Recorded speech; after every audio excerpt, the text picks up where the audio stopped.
Hey guys, Gaming with Goku Black Fanboy here. Welcome to the first video of March.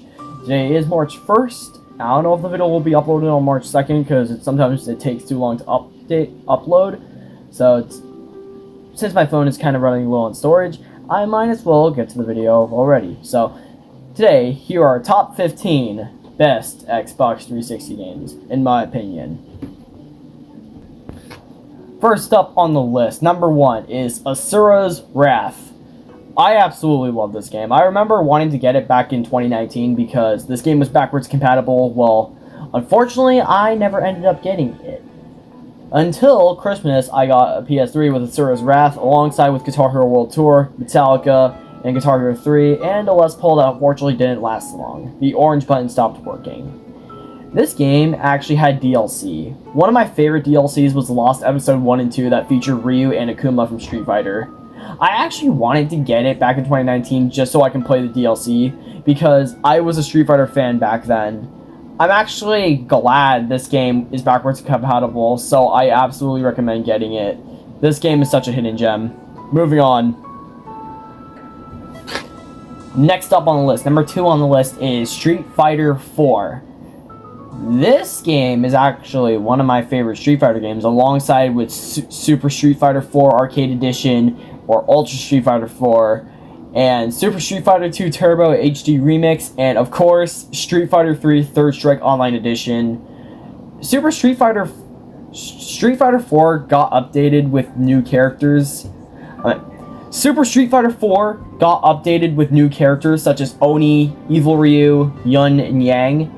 But when it got updated to Ultra Street Fighter 4, we got Hugo, Poison, Alina, Rolento, and Decapre. The original Street Fighter 4 came out in 2008. 2 years later, we got Super Street Fighter 4 Arcade Edition. And in 2014, we got Ultra Street Fighter 4. I loved playing online in Vanilla Street Fighter 4. I won a couple of times, especially Dan, which is kind of a low-tier character. But later, I unfortunately did meet my maker, and it sucked.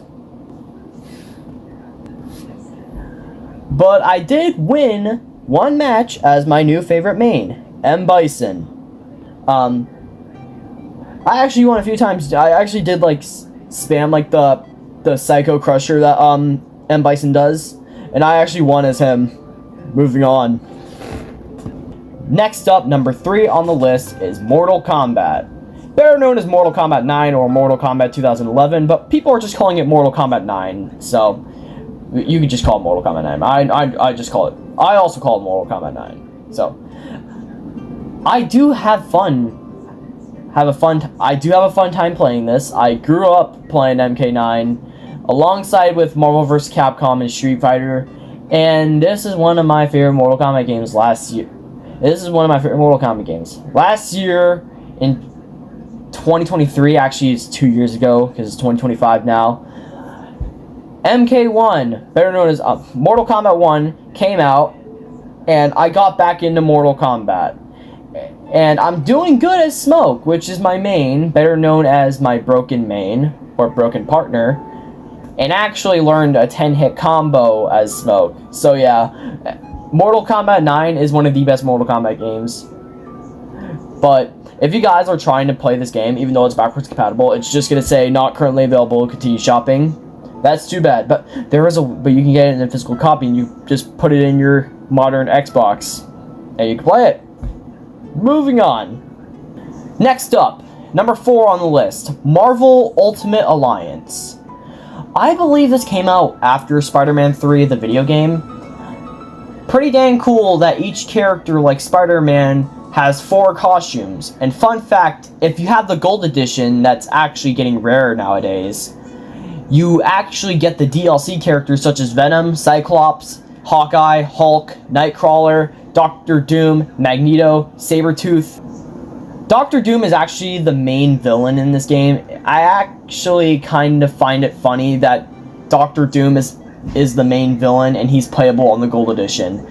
This game is actually about preventing Doctor Doom of stealing Odin's powers. And also, in 2009, Marvel Ultimate Alliance got a sequel, and in 2016, Marvel Ultimate Alliance 1 and 2 got remastered but got delisted for some reason. Moving on. Next up on the list is Spider-Man 3, number 5. This game is actually based off of the movie Spider-Man 3, starring, of course, Tobey Maguire. I actually loved playing this back in 2018, and nowadays I'm using the Xenia emulator. I'm using Xenia, better known as the Xbox 360 emulator. I actually remember playing it, just doing nothing, not even playing the story mode. I was doing nothing besides slacking off, swinging around the city back in 2018 when I played this game, when I was like 8 years old. I actually did turn out to be a Spider-Man fan and I loved the 2001 Spider-Man movie, like the very first movie, and it absolutely was my favorite Marvel movie. And Macho Man Randy Savage was in that movie, which was pretty darn cool. It would be kind of funny that if Web of Shadows or Edge of Time or Shattered Dimensions got a movie. We even got other Spider-Man Xbox 360 games also that I grew up with playing. I grew up playing Spider-Man Friend or Foe back in 20. I thought it sucked, but nowadays when I'm playing it on my Xenia emulator, I changed my mind. It's actually insane. Moving on. Next up on the list is Spider-Man Web of Shadows. This game is actually known to be the best Spider-Man game. The cool thing about Web of Shadows is that you can swap regular Spider-Man and Black Suit Spider-Man or Symbiote Spider-Man, or you can call Bully Maguire, which that meme is kind of dead nowadays. Web of Shadows actually takes place in New York, and Venom is taking over New York.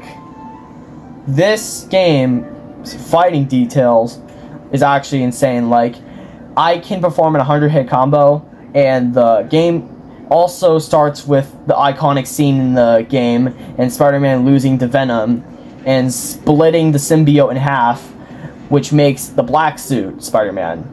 And we got villains in the game such as Venom, of course, Electro, Wolverine, Black Cat, and Vulture. This is the best Spider-Man game. Moving on. Next up on the list, number 7, is Dragon Ball Raging Blast 2. A lot of people grew up with Budokai Tenkaichi games, but I grew up with Raging Blast 2 and Ultimate Tenkaichi. I don't recall playing it, but it is on my achievement history, but I do know Ultimate Tenkaichi sucks. But there is other Dragon Ball Xbox 360 games, such as Dragon Ball Z Burst Limit, Dragon Ball Raging Blast 1 and 2, Ultimate Tenkaichi, which sucks, Dragon Ball Z Battle of Z, and Dragon Ball Xenoverse, and what's worse, Dragon Ball Z for Kinect. What? Are people trying to go over 9,000 Super Saiyan and Kamehameha someone? It's literally Ultimate Tenkaichi for Kinect, which sucks, and it's even worse. I might get it soon if I want to get it. I might get not Ultimate Tenkaichi. I might get Dragon Ball Z for Kinect because why not? I might play it. It seems fun to me. Even though I hate the Kinect, I love Raging Blast 2. The roster is awesome. I also love Xenoverse 2, and also I never played Sparking Zero. I have a physical copy, but my brother played it, but I haven't played it yet, so I might play it soon. I might play Sparking Zero soon. And I also spent a lot of time playing Xenoverse 2. Moving on. Next up on the list, number 8 on the list, Call of Duty Modern Warfare 2. I still have my physical copy of Modern Warfare 2, and it has a 2 days, 48-hour Xbox Live trial. That's nostalgic. You guys might not know, I'm not really a fan of the Call of Duty franchise, but I do enjoy playing Modern Warfare 2 and Black Ops Zombies with my friend Cheese Beast. Team Deathmatch is fun, especially playing with friends online. Moving on, and also we gotta pause for a second, my phone's low percent. Next up, number 9 on the list is Naruto Shippuden Ultimate Ninja Storm Generations. Wow, that's a long title. Another anime game I grew up playing. It's actually one of the best Ninja Storm games. I love the roster, and the roster is insane. The story, of course, takes place on the anime. I believe it was an updated version on Ninja Storm 2. Characters has their separate stories, like Naruto, Sasuke, Youth Naruto, Kakashi, Minato, Zabuza and Haku, and Madara. If it's Madara's story, why does it have to do with Madara even though you're playing as the Akatsuki members? And Killer Bee's story is funny. And Killer Bee is like the funniest character in Naruto. Like, it's Killer Bee rapping about each character like Naruto, Sasuke, Guy, and Kazame. So, take Killer Bee and Naruto, for example. After the fight with Killer Bee Killer Bee is still rapping, and Naruto joins in. Moving on. Next up, number 10 on the list is Naruto: The Broken Bond. Another anime game that I love. This game is actually what got me starting on full playthroughs for my gaming channel. And I remember showing the thumbnail to the video, and it has the Broken Bond on the cover. And I remember showing the thumbnail to my friend Donovan Marceller, better known as Metal Rocker 777. I remember showing him the thumbnail, and it has the Broken Bond on it, and he got a little jealous. And it's not really fun revisiting it because I just get too much flashback from the game because I used to play it back in 2020. My favorite part of the Broken Bond story mode is when you're playing as Sasuke, the sky is red, and I wish there was a way you can fight in the stages with the red sky, but unfortunately there's not. But the Broken Bond is still a great game. Moving on. Next up, number 11 on the list, Eternal Sonata. Fun fact, I have my physical copy of Blue Dragon, and when I opened the case, there's flyers for Eternal Sonata and Naruto Rise of a Ninja. Back in 2023, I really wanted to get this game. Well, unfortunately, I actually never ended up getting it. The game actually reminds me of Tales of Vesperia, which is another good game. That's because Eternal Sonata and Tales of Vesperia were developed by Crescendo and published by Bandai Namco. The settings, the gameplay, and the graphics are absolutely beautiful. The game is about a guy named Frederick Chopin that died, and it shows a fictional dream world that takes place of the last hours of Frederick's life, and it shows about Frederick's music and life. And the game is turn-based, and this game kind of actually reminds me of Alice in Wonderland. And the game is beautiful. I'm kind of mad at myself for not playing it sooner. Moving on. Next up, number 12 on the list is Fist of the North Star: Ken's Rage. I actually played this game recently. I put through like 8 hours to it. I do remember playing the demo of Ken's Rage. However, Fist of the North Star is about a guy named Kenshiro, or Ken for short, was actually going through an apocalypse, and then the game actually turns into a beat 'em up. I played this on my Xenia emulator and got about 8 hours to the game. There are 14 chapters throughout the game as Kenshiro, unlocking characters in the game such as Rei and Mamiya. I still have the demo on my digital game library, but I don't think I'll play it anymore now that I have it on Xenia. Moving on. Next up on the list is Shin Hokuto Musou, better known as Fist of the North Star: Ken's Rage 2. I actually know that this game's actually rare nowadays. This game shows Fist of the North Star's 30th anniversary back in 2013 when this game came out. Fun fact, Fist of the North Star Ken's Rage 1 and 2 were based off of the manga. It was a really popular but old manga back in the 1980s. The manga actually sold 100 million copies. And then sooner, in 1984, they ended up making an anime that lasted 152 episodes. But in Ken's Rage 2, they changed the kills to combos. Actually, in my opinion, combos are more satisfying than Ken's Rage. I'm actually really mad at myself for not getting the DLC before the marketplace shut down last year. I really wanted to play as Ein and Han, but there is no easy way to load DLC on Zinnia. And Han is actually one of the bosses in Ken's Rage 2, but it's still a good game. Moving on.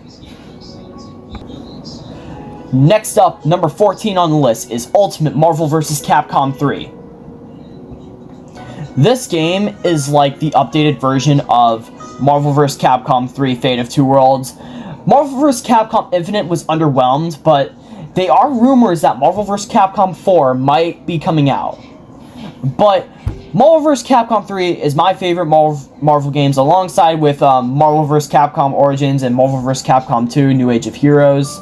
The HD version on the Xbox 360, but both of them are... But nearly Marvel vs. Capcom 2 is actually a pretty good game. I actually might get it when I actually might play it when I get Marvel vs. Capcom Fighting Collections and the other Marvel games. Ultimate Marvel vs. Capcom 3 is updated with new stages and 12 new characters such as Frank West, Strider, Phoenix Wright, Virgil, Firebrand, Nemesis, Hawkeye, Ghost Rider, Doctor Strange, and Rocket Raccoon, and DLC fighters such as Shuma Gorath and Jill Valentine.